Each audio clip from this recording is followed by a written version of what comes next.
அப்ப நமசிவாய என்று சொல்வதை விட சிவாய நம என்று சொல்வது ஒரு படி மேலான நிலை. அப்ப ஏன் நமசிவாயம் சொல்லணும் அப்படின்னா, உலகியல் பயன் வேண்டும் என்றால் நமசிவாயம் தான் சொல்லணும். எனக்கு ஒரு வீடு வேணும், எனக்கு ஒரு காரு வேணும் அப்படின்னு எனக்கு உலகியல் பயனை நான் வேண்டி நின்றா என் மந்திரம் என்னவா இருக்கணும்?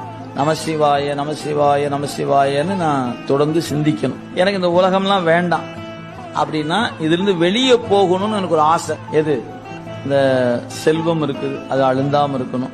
பதவி இருக்குது, அது அழுந்தாம இருக்கணும். எப்படியோ இருக்கிற சூழல்ல எது எப்படி இருந்தாலும் நம்ம அறிவு பாதிக்காம இருக்கணும். என்ன பண்ணலாம்? சிவாய நம சிந்திச்சிங்கன்னா அது அழுந்தாம காப்பாத்துனா பத்தாதியா, அதை விட்டு விலகணுமே அப்படின்னா அதுக்கு அடுத்த மந்திரம் அதை விலக்கி தரும். அது சிவைய என்கிற மந்திரம். அப்ப நீங்க பக்குவப்படப்பட மந்திரமும் மாறும். அதனால தீக்கையை 4 வகையா பிரித்து சமயம், விசேடம்,